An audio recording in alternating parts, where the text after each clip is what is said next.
Jayant Krishna, senior fellow CSIS US हमारे साथ जुड़ चुके हैं। जयंत जी, मैं इसी बात का जिक्र कर रही थी कि जैसे ही सुबह आंख खुली तो ये खबर मिली और ऐसा महसूस हुआ जैसे पर्सनल लॉस है, तमाम लोग उन्हें याद कर रहे हैं। जी बिल्कुल, ऐसा लगता है जैसे रोशनी चली गई हो हम लोग की जिंदगी से। और एक आप इंडस्ट्री में अगर इंडियन इंडस्ट्री को देखें तो एक एंड ऑफ एरा जिसको बोलते हैं, उस तरह की चीज लग रही है। मैं टाटा समूह में मैंने बहुत समय, करीब 22-23 साल काम किया है और कई बार उनसे मिलने का मौका हुआ। मुझे एक एक से एक पुरानी यादें याद आ रही हैं। मुझे मोटी मोटी चीज़ों पे जब मुझे टाटाज ने डिप्यूट किया था गवर्नमेंट ऑफ इंडिया में वर्क करने के लिए as the CEO of National Skill Development Corporation, you know, जब उनको, हालांकि वो उस समय चेयरमैन नहीं थे टाटा सन्स के, बट उनको इतना अच्छा लगा, उन्होंने कहा कि पूरा ग्रुप जो है वो इसी नेशनल वैल्यूज के लिए के आगे जाना जाता है। और he was very very happy to know that. मैं उस समय लंदन में पोस्टेड था टाटास द्वारा, और जब ये एक्विजिशन हुए आपके लैंड रोवर के, जैगवर के और कोरस के, टेटली के, मुझे याद है वहां के लोग, इवन ब्रिटिशर्स कहते थे कि ये तो ईस्ट इंडिया कंपनी है जो रिवर्स गियर में काम कर रही है, जिस तरह से टाटा ग्रुप लीडिंग कंपनीज को वहां की यूके के एक्वायर कर रहा है। और यूके में, भारत में तो वो रहा ही है सबसे बड़ा एम्प्लॉयर, यूके में भी इंडस्ट्रियल एम्प्लॉयर सबसे बड़ा बन के टाटा ग्रुप इन एक्विजिशंस के सहारे रहा। तो मुझे बहुत ही एक से एक बातें याद आ रही हैं, और उनकी जो ह्यूमिलिटी थी वो इस कदर ज्यादा थी। कभी भी सिक्योरिटी गार्ड्स के साथ नहीं चलना, अक्सर कार्स को खुद ड्राइव करना, एयरपोर्ट्स पे खुद चेक इन करना क्यू में लग के, तो आई थिंक, मुझे लगता है कि इस तरह के लोग तो वो पूरी एरा वो खत्म हो गए। ऊपर वाला इस तरह के लोग बनाता नहीं है। और एक भारत के उद्योग जगत के लिए एक बहुत बहुत अपूर्णीय क्षति है, ऐसा मेरा मानना है। जयंत जी, हालांकि वो खुद ही प्रेरणा का इतना स्रोत, इतने इंस्पिरेशनल वो रहे हैं, लेकिन आपकी कोई ख़ास याद जिससे आपको लगता है कि जो सीख आपने ली वो आप हम लोगों के साथ शेयर करना चाहें? जी, वो एक इतने पेट लवर इतने ज्यादा थे। जब मुझे याद है, मैं पहली बार बॉम्बे हाउस गया, जो टाटा ग्रुप का हेडक्वार्टर्स हैं, तो मुझे ताजुब हुआ कि रिसेप्शन के इर्द गिर्द बहुत से स्ट्रीट डॉग्स इधर उधर लॉइटर कर रहे हैं। मुझे लगा कि ये तो बहुत ही पॉश और सोफिस्टिकेटेड और ऑपुलेंट ऑफिस होना चाहिए। और वहां पर तब तक मुझे मालूम नहीं था। और थोड़ी देर में मैं वहीं पे आपस में जो मीटिंग्स थी मेरी वहां पर, बाकी टाटा ग्रुप के सीनियर से, वो मीटिंग्स के बाद मैं इधर से उधर कहीं जा रहा था, और मैंने सडनली देखा कि रतन टाटा साहब आए, और लिफ्ट पे चढ़ने से पहले वो स्ट्रीट डॉग्स को उन्होंने बहुत प्यार किया, उनको हाथ से सहलाया। और मुझे लगा कि ये क्या ह्यूमिलिटी है। और जानवरों को भी वो उसी एम्पैथी से देखते हैं जिस तरह से वो ह्यूमन बींग्स को देखते हैं। और मुझे जानवरों का लगता है कि जी। पूरी पूरी जिंदगी में कई लोग आपकी आपकी सेंसिबिलिटीज को शेप करते हैं। मुझे लगता है कि रतन टाटा का जो व्यक्तित्व था, वो उसने काफी तरह से मुझे वो एक मेरी सेंसिबिलिटीज को शेप किया। ये एक बहुत बड़ी बात है आज के दौरान। ऐसे आइकॉनिक लीडर्स को वर्चुअली आप ढूंढते रहिए, और शायद शायद ही कहीं आपको दिखाई दें। बिल्कुल, शायद ही कहीं दिखाई दें। जानवरों का आपने जिक्र किया, अभी कल रात को उन्होंने आखिरी सांस ली, लेकिन इससे पहले जाते जाते वो एनिमल्स के लिए एक वर्ल्ड क्लास हॉस्पिटल बनाने की तैयारी में थे। वहाँ पर तमाम फैसिलिटीज़ स्ट्रीट डॉग्स के लिए, तमाम एनिमल्स के लिए वो चाहते थे। बिल्कुल बिल्कुल, उनका ये ड्रीम प्रोजेक्ट था कि कैसा हॉस्पिटल बने, जिसमें जिस तरह से ह्यूमन बीइंग्स के लिए जिस तरह से इलाज होता है एक अच्छे कॉर्पोरेट हॉस्पिटल्स में, वही वही माहौल रहे जानवरों के लिए भी। और मुझे लगता है उनका वो सपना पूरा होगा। कई चीजें हैं आप उनकी देखिए, जब वो एक्टिव रूप से टाटा समूह से स्टेप डाउन करे, जब उनकी 75 ईयर्स की एज हो गई, उन्होंने अपनी पर्सनल वेल्थ को कितने कितने फिलैंथ्रोपी के लिए तो हमेशा ही जाना जाता है टाटा ग्रुप, जनरोसिटी के लिए हमेशा जाना जाता है। हर चीज में वो यही कहते थे कि कंट्री फर्स्ट। और उन्हें बहुत से जो टेक्नोलॉजी के ऐसे स्टार्टअप्स थे जिसमें उन्हें प्रॉमिस लगा कि देश के लिए के हित में है इसमें और रिसर्च होना, वो उन्होंने अपनी पर्सनल वेल्थ का एक पार्ट उसमें लगाया और उसमें इन्वेस्ट किया, not as a investor but as a to promote that sector. तो ये बहुत बड़ी बात है जो उन्होंने किया। और वरना ग्रुप के पास कोई रिसोर्सेज की कमी नहीं थी, लेकिन अपनी पर्सनल वेल्थ को इस तरह से शेयर किया। और वो जिस तरह से बंबई में जहां रहते थे, बिल्कुल एक वर्चुअली एक कॉमन मैन की तरह से, ये एक बहुत ही काबिले तारीफ बात है। आज की बिजनेस वर्ल्ड में जितना पॉम्प एंड शो मिलता है, मैं आपको बताऊं, मैं एक बार बंबई में, ये बहुत पुरानी बात हो गई, कुछ ही साल बाद जब उन्होंने टाटा समूह के चेयरमैनशिप, मेरे ख्याल से 1991 की जो बात है, उसी के बाद कुछ ही महीनों या 1-2 साल के बाद की बात है, मैं किसी फंक्शन में गया जो एक बिजनेस वर्ल्ड का एक बहुत बड़ा फंक्शन था। बाद में तो वो इस तरह के बिजनेस शोज में, अवार्ड फंक्शंस में जाते ही नहीं थे, लेकिन मेरे ख्याल से वो शुरुआत के साल थे, वो उसमें गए। और उसमें who's who of Indian industry था। आप चाहे अंबानीज को देख लीजिए, किसी भी ग्रुप को देख लीजिए, एवरीबडी। तो लोग जो उसमें ऑडियंस में बैठे थे, मैं भी उसमें था, और वो सबको देखते थे, अच्छा, और नोट करते थे कि अच्छा, ये इंडस्ट्रियलिस्ट आ रहा है, ये आ रहा है। आप यकीन नहीं मानेंगे, जैसे ही और सब लोग 2, 4, 8, 10 लोगों के साथ उसमें एंटर होते थे, गार्ड्स के साथ में, और उनके जो बिजनेस हाउसेस के जो बाकी सीनियर्स उनके साथ आते थे। रतन टाटा साहब अकेले आए उस कमरे, उस हॉल में, उस होटल में, और लोग इज्जत देने के लिए वो सब खड़े हो गए। जो लोग, ऑडियंस बैठी हुई थी, वो उन्होंने वो उनकी तो ये जो डिफरेंस था, जो जिस तरह से पूरा कॉर्पोरेट जगत और पूरा बिजनेस वर्ल्ड उनको एक बहुत ही इज्जत और बहुत ही सम्मान के साथ देखता था। वो उस फंक्शन की जो मैं आपको याद दिला रहा हूँ, ये काफी पुरानी बात हो गई है, 20 साल से ऊपर की। वो बिल्कुल उनको बिल्कुल कोई कोई मसीहा आ गया, ऐसा ऐसा माहौल था उसमें। और जबकि उसमें who's who of Indian business उस हॉल में प्रेजेंट था। तो ऐसी बहुत सी यादें हैं, मैं आपको क्या बताऊं। क्योंकि वो बहुत बड़े दानवीर भी रहे हैं जयंत जी, क्योंकि अगर हम दानवीरों की लिस्ट में देखें तो सबसे ऊपर, और अगर अमीरों की लिस्ट में देखें तो नीचे।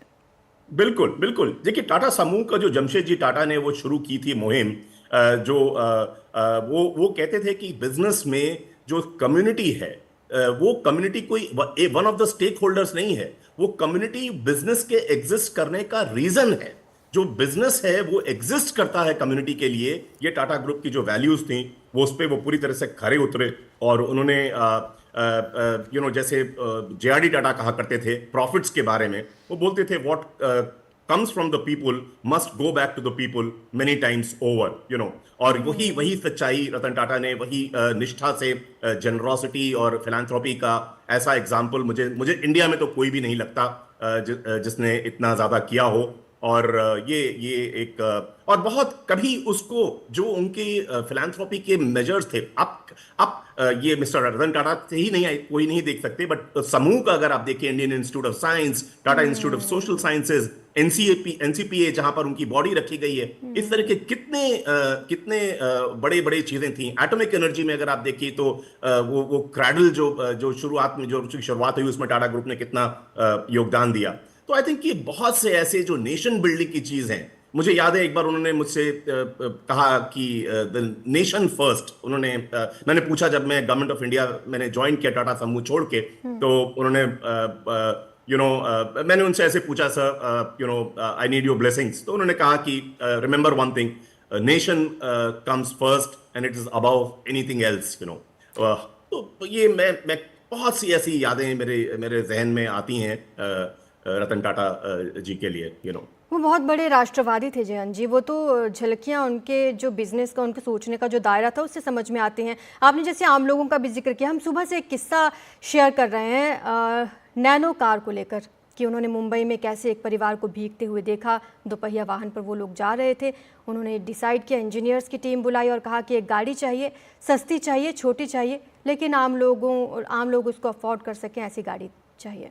बिल्कुल बिल्कुल। नैनो उनका एक ड्रीम प्रोजेक्ट था। उन्होंने अपना personal time, personal energy, personal resources उसमें खपा के उसमें काफ़ी काम किया।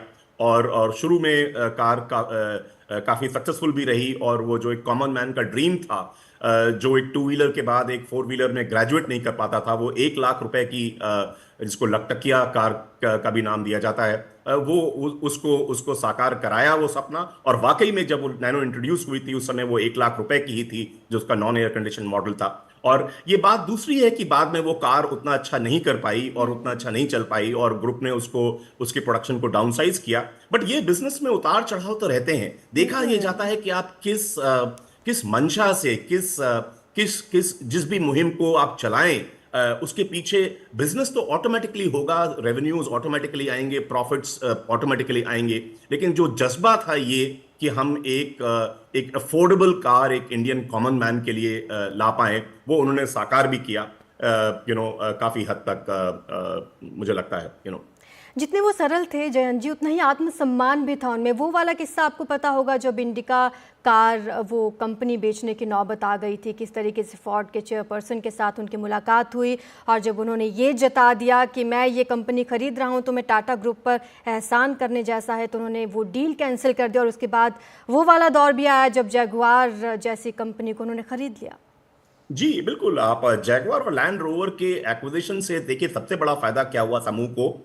ये एडिशनल इंटरनेशनल जो मॉडल्स थे उनके, इन कंपनियों के, वो सिर्फ मार्केट में उतारने की बात नहीं थी। उसकी जो टेक्नोलॉजी थी उसको लेवरेज किया टाटा मोटर्स ने अपनी कोर प्रोडक्ट्स में भी। और इसीलिए टाटा मोटर्स की आप कोर प्रोडक्ट्स जो हैं वो कार्स हैं, आप इस समय देखिए, इतनी अमेजिंग ईवी में, इलेक्ट्रिक व्हीकल्स में वो ऑलरेडी नंबर 1 प्लेयर हैं इंडिया में, फोर व्हीलर्स में। और सारे मॉडल्स को अपग्रेड किया गया। मुझे लगता है उसमें कहीं ना कहीं जो जो टेक्नोलॉजी एब्जॉर्प्शन था और एक्विजिशन था लैंड रोवर और जैगुआर का, वो स्किल्स एनहांस किए गए, वो टेक्नोलॉजी एनहांस की गई, वो डिजाइन कैपेबिलिटीज को फर्दर डेवलप किया गया, जिससे उन मॉडल्स में तो नए नए, उन कारों की तो नए नए मॉडल्स आए जिसको टाटा ने अपना नाम नहीं दिया, उन्हीं नाम से बेचते हैं। बट वो टाटा मोटर्स की जो कोर प्रोडक्ट्स थी उसमें भी बहुत इजाफा हुआ, उसकी परफॉर्मेंस में, उसके इंजन्स में, उसकी टेक्नोलॉजी में, डिजाइन में, उसके उसके लुक्स में,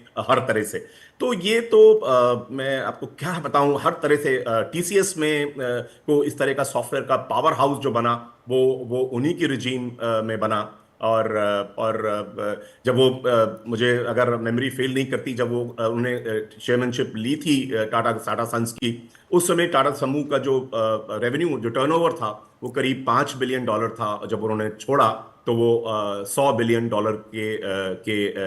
से ज्यादा था।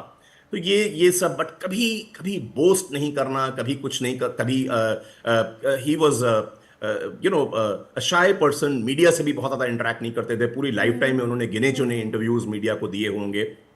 वो एक इस चीज में मानते थे कि if we do good work, the customers will do the talking ji. for you. You don't have to blow your trumpet. Your customers and stakeholders will talk about you. You don't have to blow your trumpet. और वही philosophy मुझे लगता है अभी भी Tata group में काफी तरह से, काफी हद तक चल रही है।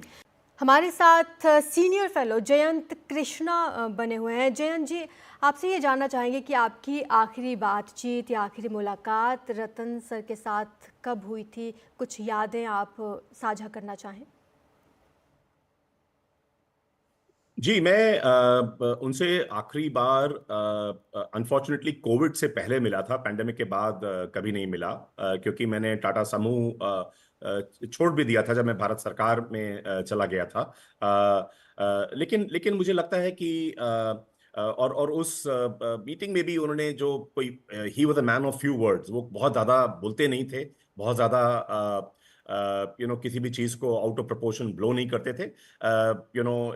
ये बात है बॉम्बे हाउस की ही। और और बहुत कोई उनसे 1-to-1 मीटिंग नहीं थी, एलिवेटर में उनसे बात हुई, और फिर बाद में कॉरिडोर में चलते हुए बात हुई। और तो वो यही बात कर रहे थे कि वो स्किल्स पे क्या काम हो रहा है भारत में, और जॉब क्रिएशन के लिए क्या हो, वो उससे बहुत चिंतित रहते थे कि जॉब क्रिएशन के लिए क्या हो रहा है कंट्री लेवल पे, क्या एग्रीगेशन हो रहा है। तो मैंने उन्हें जल्दी से जितना भी कम समय था उसमें बताया कि जो रिफॉर्म्स जो कुछ हो सकते हैं इकोनॉमी में, वो ट्रिगर कर सकते हैं एम्प्लॉयमेंट क्रिएशन। तो ही नॉडेड, और वो हर चीज उनकी, जो एवरी वॉक ऑफ लाइफ जो भी वो करते थे, जो भी वो बताते थे, वो वो हर चीज में उनका एक जो नेशनहुड का जज्बा था वो तो अब देखने को कहीं मिलता ही नहीं है। वो कहीं भी एक टाटा कोड ऑफ कंडक्ट में भी ये लिखा हुआ है कि कहीं पे भी अगर आपको दुविधा हो कि आपको ग्रुप का बिजनेस इंटरेस्ट और मुल्क के बीच में किसी को चुनना हो, तो आपकी पहली चॉइस कंट्री के लिए होनी चाहिए, और कुछ भी बिजनेस में ऐसा ना करें जो जो कंट्री के लिए बेनिफिशियल और लॉन्ग टर्म पर्सपेक्टिव के हित में ना हो। तो ये सब चीजें तो आजकल बहुत ही रेयरिटी हो गई हैं, जिसमें ज्यादातर जगह आपको बाय हुक और crook business growth and at any cost का जो एक उनका वो था, जो आपको देखने को मिलता है हर जगह, उसके वो बिल्कुल विपरीत थे। उन्हें लगता था कि अगर आप अच्छा काम करें, शिद्दत से काम करें और अच्छी मंशा से काम करें, अच्छे वैल्यू सिस्टम के साथ काम करें, ह्यूमिलिटी से काम करें, तो आगे बढ़ेंगे। आप हमेशा, मुझे उनको देख के ये लगा कि उनकी जो जितने भी जो महान लोग होते हैं, जो ग्रेट लोग होते हैं, वो अपने आप को कभी ज्यादा नहीं समझते और उनमें बहुत ह्यूमिलिटी होती है। मुझे कभी इस चीज का, आप किसी नॉर्मली बिजनेस ये जो बिग विग्स हैं उनसे मिले या वो हमेशा एक अक्सर लगता है कि एक वन अपमैनशिप की बात है, बट उनसे मिलके एक उनकी ह्यूमिलिटी इतनी ज्यादा सामने आती थी कि आप और कभी उन्होंने टॉम टॉम नहीं किया अपने अपने बारे में कि वो हमारा ग्रो, हम जब आए थे तो रेवेन्यू इतना था, आज इतना हो गया है, या ये जो अगर आप टाटा ग्रुप का ग्लोबल फुटप्रिंट देखिए तो वो बहुत मिनिमल था। रतन टाटा साहब के आने से पहले उनका जो आना था चेयरमैनशिप का, वो एक कोइंसिडेंस था जो भारत में इकोनॉमिक रिफॉर्म्स की जो पीरियड था, जो डॉक्टर मनमोहन सिंह जब फाइनेंस मिनिस्टर थे, जो 1991 में जो ग्लोबलाइजेशन और इकोनॉमिक रिफॉर्म्स की जो पहल शुरू हुई, जी। उसी साल वो टाटा सन्स के चेयरमैन बने। और उन्होंने धीरे धीरे करके कैसे लेवरेज करी अपॉर्चुनिटीज डोमेस्टिक, और फोकस किया। ऐसा नहीं है कि उन्होंने हमेशा हर बिजनेस को, उस समय 100 से ज्यादा कंपनियां थी टाटा ग्रुप में, और उन्होंने कुछ बिजनेसेस से एग्जिट किया, जैसे सीमेंट में था एसीसी के through Tata group, Tata oil mills, Tomco था, लैक्मे था। तो वो सब उन्होंने एक स्टेज पे डिसाइड किया कि शायद ये कोर बिजनेस नहीं है, और उनको उसको डिसइन्वेस्ट वहां पे करके जो टेक्नोलॉजी के एरियाज थे, रिटेल के एरियाज थे, उसमें आया। मुझे लगता है एक सबसे बड़ी चीज उनको जाते जाते जो एक सेटिस्फैक्शन हुआ होगा, वो जो कुछ कपल ऑफ इयर्स बैक जब एयर इंडिया का एक्विजिशन हुआ, जी। क्योंकि आपको पता होगा एयर इंडिया पहले टाटा एयरलाइंस हुआ करती थी, और उसके नेशनलाइजेशन के बाद ही वो एयर इंडिया बनी। और तो वो it came a full circle, और ये और उनका जो प्रण है कि एयर इंडिया को एक global high service, high quality, high standards airline बनाने का, मुझे लगता है कि अगले कुछ सालों में जैसे नए जो प्लेन्स उन्होंने एक्वायर जी। करने की प्रोसेस में, पाइपलाइन में है, वो आएंगे, और जो वो भी एक एयर इंडिया एक ट्रूली ग्लोबल एयरलाइन के रूप में वो उभरेगी। और वो बिल्कुल। एक्विजिशन एक बहुत एक सिग्निफिकेंट स्टेप था, मुझे लगता है बिल्कुल उनके जयंत लिए। जी, आपसे बहुत सारी चीज़ें हमें जानने को मिली रतन टाटा जी के बारे में। और एक और चीज़ जो शायद कम ही लोगों को पता हो कि रतन टाटा के पास जेट और हेलीकॉप्टर उड़ाने का लाइसेंस तक था। कौशल की बात हम जयंत जी के साथ कर रहे थे कि उनमें तमाम वो स्किल्स थी जो एक बिजनेस लीडर में होनी चाहिए।